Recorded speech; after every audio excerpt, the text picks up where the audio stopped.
Are you posting these things? I'm assuming you are. Yeah, check the blog, my friend. All right. So we are now recording. I'd like to welcome everybody to our weekly webinar on doctor demographics and where to put a practice and how to market a practice. We're trying to do this stuff, and we're throwing more stuff at you than anybody. I've been looking at what our competition's been doing, and they're like, well, in 1986, we had an article. So for those of you who don't know, I just had an article come out this week in Dental Economics that was dealing with the rather hot issue of what's happening with Amazon and how that's going to affect dentistry, particularly these new campuses. And if you were thinking, man, I want to put my office really close to a great, big, new, thriving business, should I do it? What's the upside and is there any downside? Well, I mentioned actually, there are some downsides. And it's just been kind of fun to be proven right. Yeah, I think I was right, exactly. And this is what happened. I don't want to talk about the specifics of that site in Long Island City. I'll try to make this more general. Now, here's what happened this week. New data has come out from the Census Bureau that really shows people are running around like chickens with their legs cut off. Heads cut off. I say that wrong. Yeah, they don't run around very much when you cut the legs off. Not very far. I can tell you that with, never mind. Firsthand? Yeah. And I've got videos to prove it. Okay, thank you, Mike. We don't want to go there. All right. Not the time, not the place. Now the point though is we've got so many new movements going on. Let me just share my screen so I can get into this little PowerPoint presentation I've got. As we were talking before we started all this, Mike, this really is kind of a big deal. I mean, I don't think people understand just how big a deal it is right now. So where to put a practice, you ask the question, well, where's the best place? And you have to ask, where is everybody going and where are they running away from? That's the point of what we're going to be talking about today, because I'm going to get into some specifics. These are what we call trends in migration. In short, where's everybody going, where are they going from, where are they going to, and the bigger question is, why? Because you see, our viewers want to probably get an idea of what's really happening and why are these things going on. That's a really important thing because that's necessary to predict the future. Now, let me go through these fairly quickly. The trends that will matter most in the future are really those that there's a hidden shift in the population as to where you want to put a practice. Does everybody remember the Dust Bowl migration? I mean, you probably do remember this before World War II. There are a lot of people on the road. The Farm Belt was really suffering. Part of it was because the monetary policies of the country were soft. There was a big natural disaster going on with the Dust Bowl, and a lot of people were on the road constantly, in fact. Now, you do remember that the Great Depression, which came 10 to 15 years later, depending on what part of the country you're in, it also caused a lot of people to move. So where they went and what they did is very different. In fact, for the Dust Bowl, you all know that Oklahoma lost a huge percentage of its population, and they went to California. The Great Depression ultimately was a lot of different places, but if you consider what happened, so many people gravitated to New York City and Chicago. Huge numbers. By the way, those trends have reversed themselves and are reversing themselves. The Great Recession that we went through 2008 to 2012, nobody wants to talk about it, but a lot of people changed locations there. Now, in the Great Recession, there were primarily people who were in the lower middle class and middle class who took off. Now we're going through what is the great tax and cost of living migration. And what that really means is, believe it or not, people who make a lot of money, not the very top 1%, but the people below that, they're the ones who are taking off. Believe it or not, we have a lot of doctors who are also thinking, I got to get out of here, because they see the writing on the wall, and I want to talk about what that writing is saying. Now, how is it manifesting itself? Now, the great tax and cost of living migration is manifested most primarily in two states. One is Texas, which has gained in a little over a year 379,000 people. If you look at Florida, it's gained 322,000 people. Now, the one in Texas is going to be primarily people who are from the West, and in Florida, it's primarily from the Northeast. But what it shows is, yeah, there really are people moving, and it's affecting the political center of gravity for the country. Now, I mention 4 states fairly often. I want to explain to you why they're not showing up on national media as much as they could. Idaho, Nevada, Utah, and Arizona. The thing is, it's not as though they are so monumentally huge as Florida and Texas, but by percentage, these 4 states are gaining a boatload of people. Now, if you are in the business of trying to figure out where should I go that I'm not going to have to struggle dramatically in order to establish a practice, those are 4 states you have to keep in mind. No, it doesn't mean that South Carolina and Tennessee aren't doing well. In fact, they're doing very well. But if we're looking at just where people are living that they weren't living there before, that's what you have to look at. Now, a couple of the quick manifestations. It's not just raw numbers of people, it's also where the center of gravity politically is going to be. Texas is going to pick up 3 House seats in the next census. At least 3. Some people are estimating 4. What they do is they take a number like 250,000 people, and that represents a congressional district. Yeah, the country's continuing to grow, so that number slightly increases. But that's how you really say, how much is it growing? That's a lot. Florida is going to pick up at least 2 House seats as well, which, by the way, I have to tell you, during the Great Recession, that was not likely to happen. This is a big surprise to people. So Texas and Florida are doing a lot. These other 4 states are doing very well. And I bring it up because, guys, you want to find places that are going to be more secure to grow. That's where they are. Now, you need doctor demographics to tell you this. Not every county and city in Texas or in Florida is growing at the same pace. Some are doing great. Some are struggling. And there's some counties even in Texas that are losing population.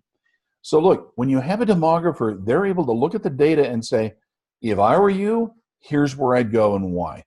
So going on, there is another manifestation of this, and New York and Illinois come right to the top.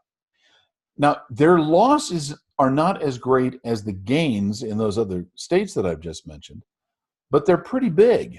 So New York, at close to 50,000 people have moved out of New York State. Illinois, 45,000. And what's odd is it's not coming from all parts of New York or all parts of Illinois. They're in just central places. And that's why having a little someone to tell you maybe this is not the best place to go would help.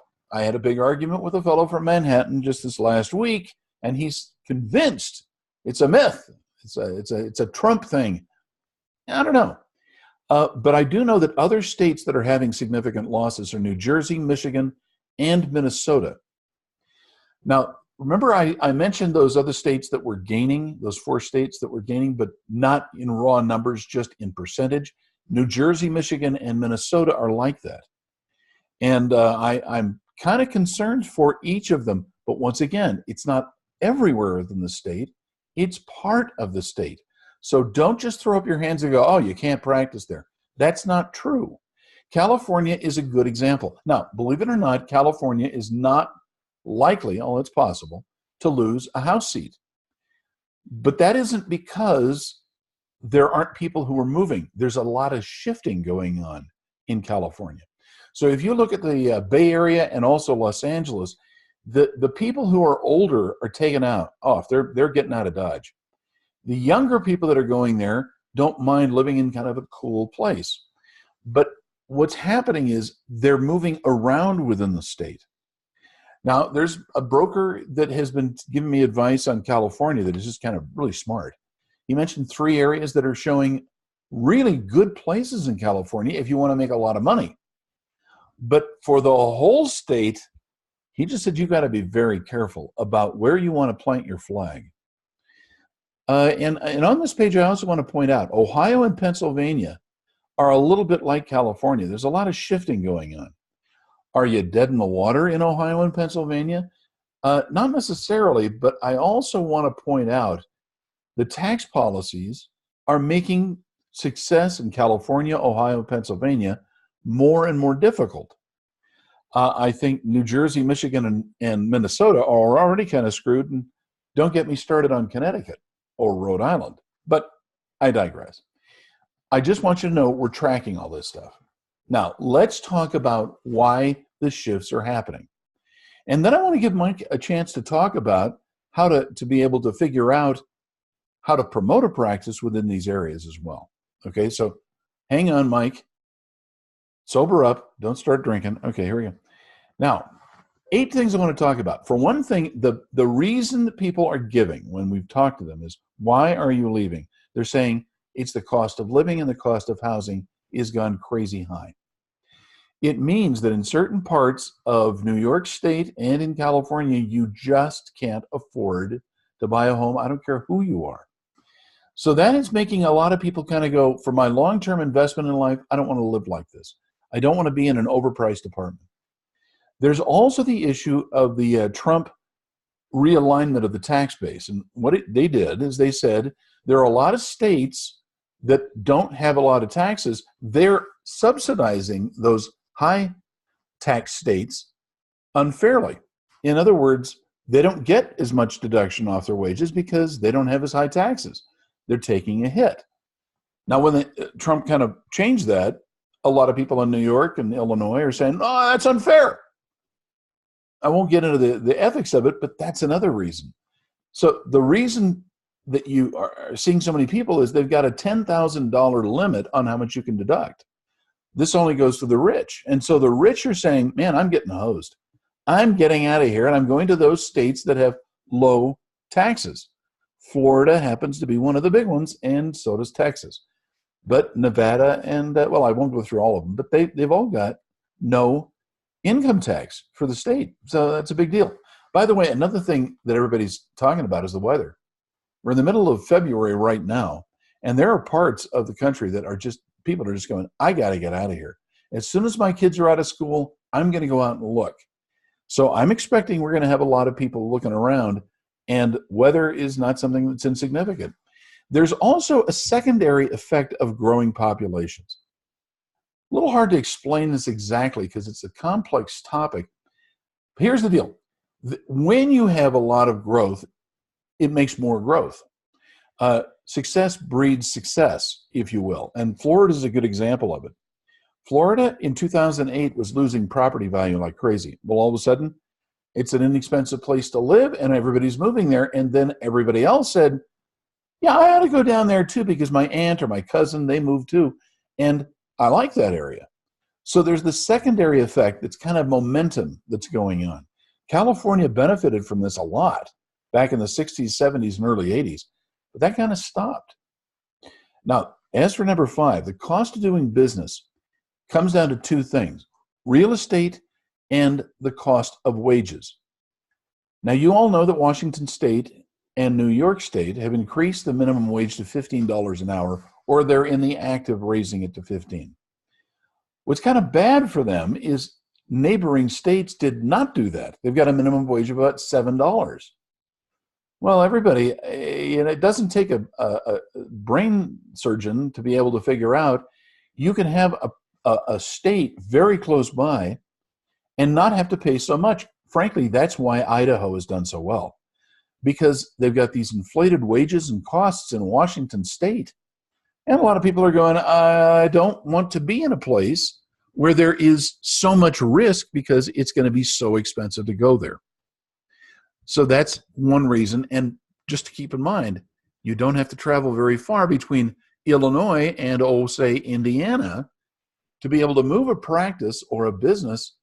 And a lot of people are going, that's where I want to go. Now, number 6 is kind of related to it. The availability of low-cost workers.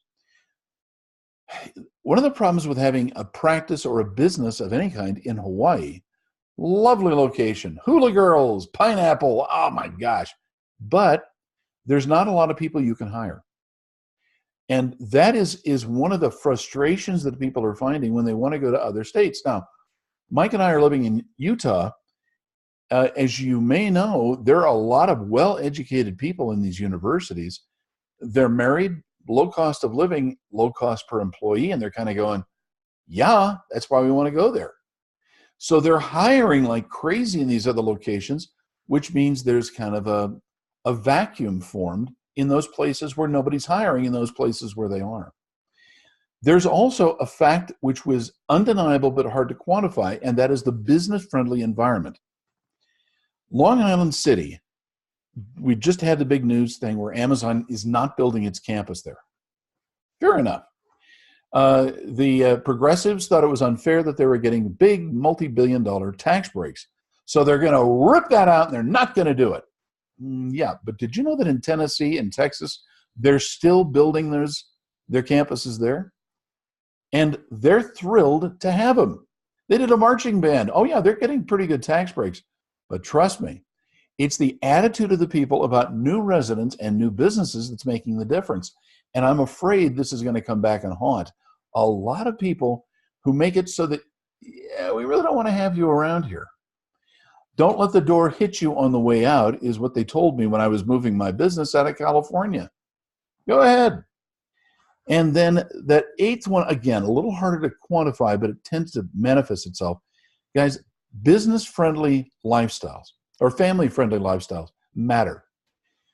I know that there's the thing about Seattle and I could live in a cracker box or San Francisco or any of these other high-tech places, even Austin, Texas. But the truth is, if you want to have a lifestyle that's a little bit more like your parents, you're looking for a place that will welcome you like those places welcomed your parents. So, Mike is living in southern Utah. Are they pretty family-friendly in southern Utah there, Mike?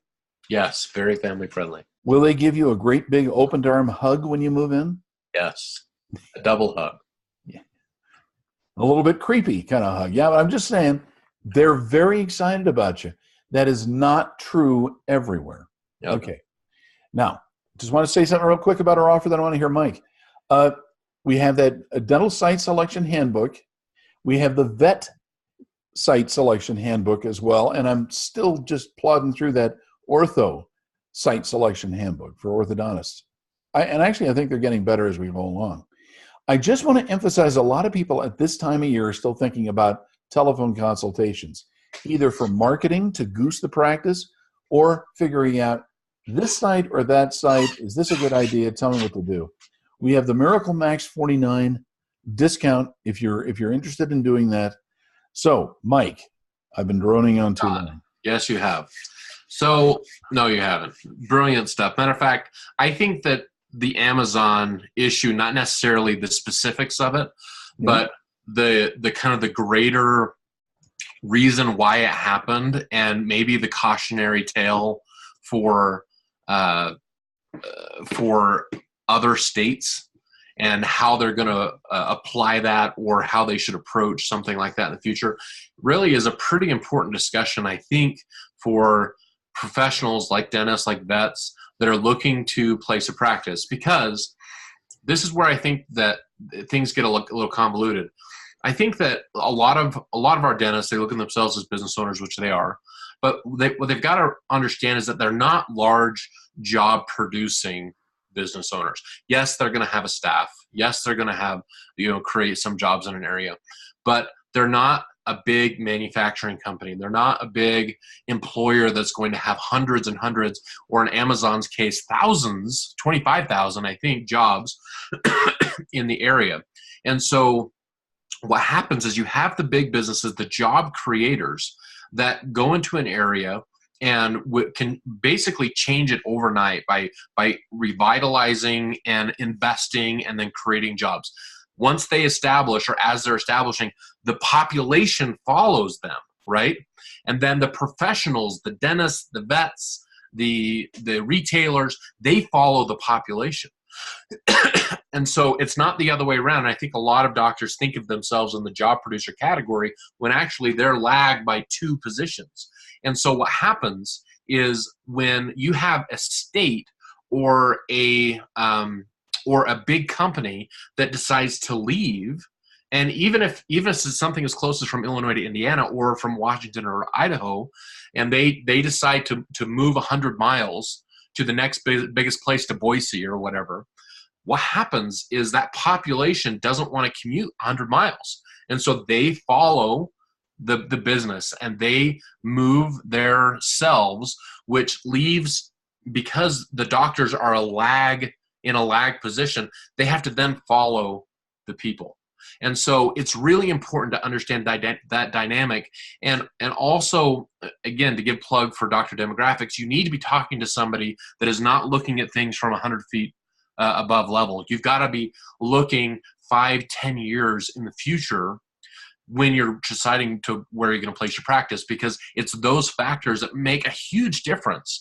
And from a marketing standpoint, it makes a massive difference how you're going to approach your community. Scott, before I go any further, anything else you want to say on that?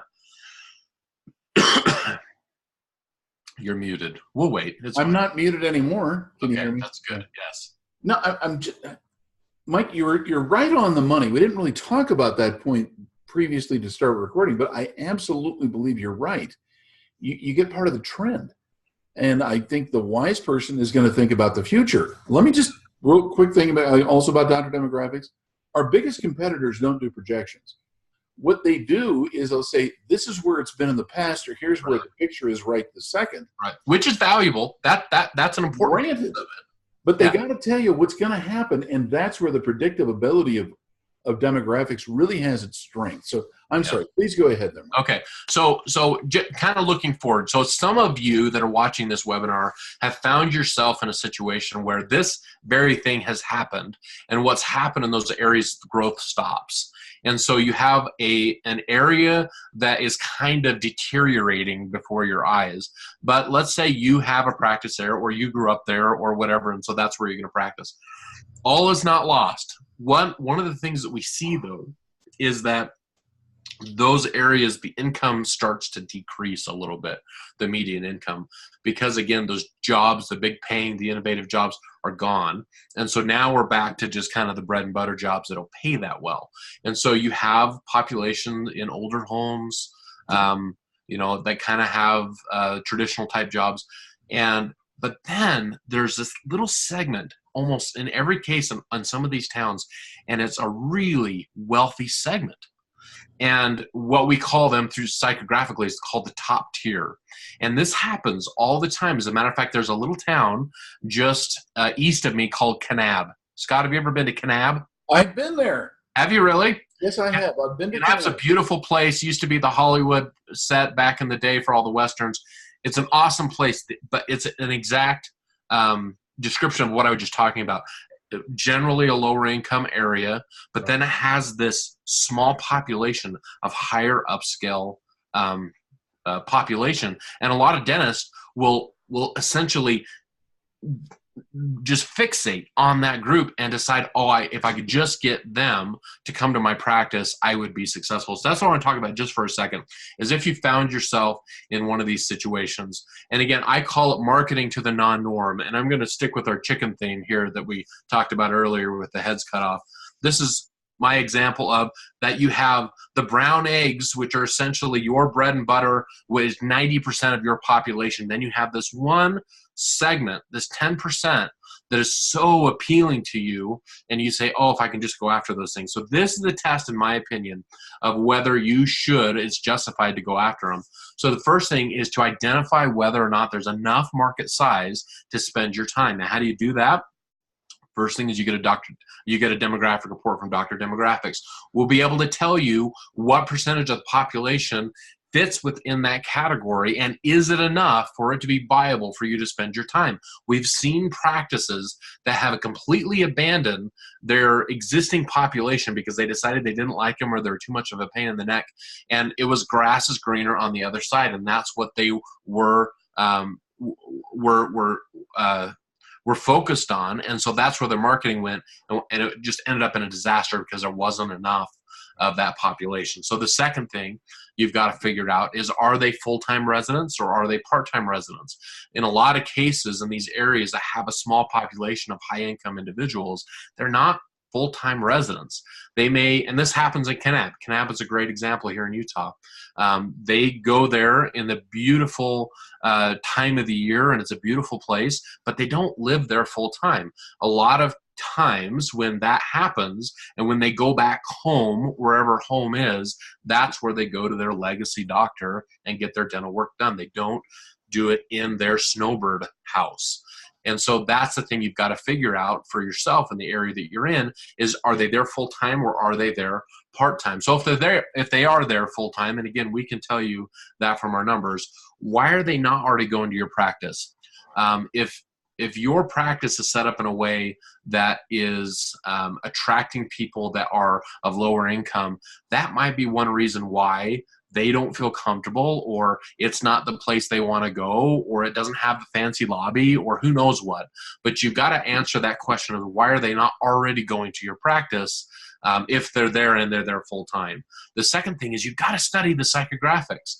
If you have an understanding of that population, whether it's 10%, 20%, or 2%, you've got to have a really intimate understanding of what motivates them, what they get emotional about. And again, that's information that we can help guide you through the psychographics of those people, because then you can develop some kind of a plan to go after those people. Now, if they are part-time, not all is lost. As a matter of fact, in some areas, you have just a small neighborhood of high-income individuals. There are only maybe even a row of houses within your town that would fit within that. And they fly in and fly out, but they just decide they want to live there. All is not lost. If they are part-time, you have to ask yourself, what are you an absolute expert in?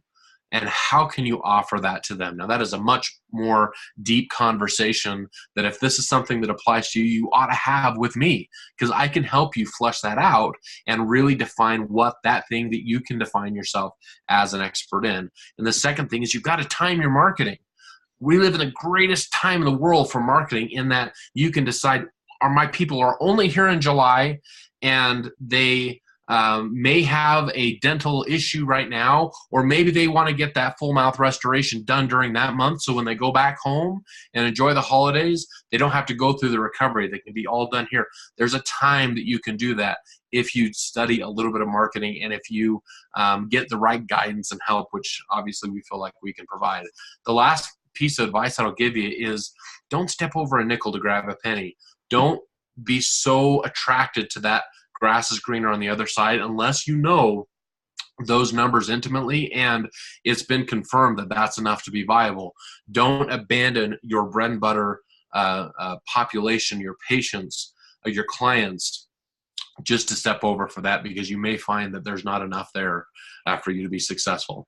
If you want to be in the top 10% of marketing, whether you're a dentist or a vet, I would challenge you to find out more about our Dental Marketing Mastery program, our Practice Mastery program, I should call it, because it certainly is viable for vets as well.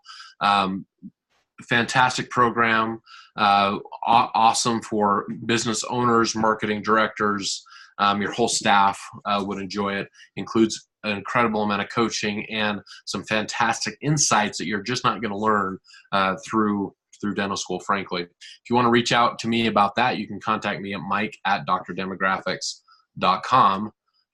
Would be happy to talk to you about it. All right, Scott. All right. Looks like like you're on time. 1 minute left. Just wrapping it up. I want to thank everybody for their kind thoughts. This weekend, my son just announced we're going to have another little McDonald grandchild. Oh, thank fantastic. you. The world can't have enough McDonald's. So excited. I'm talking about the restaurant, so you know. We're thrilled. Served. Anyway, you guys, thanks so much. Take a look at our archives that we're doing here so you can see it in the future, and tell your friends and relatives. We're also at Dr. Demographics on YouTube and Facebook. So keep up with us, and we're love to have you around. Thank you all so very much, Mike. Wonderful job as always. Thank you, Scott. I'll talk to you later then. Bye-bye.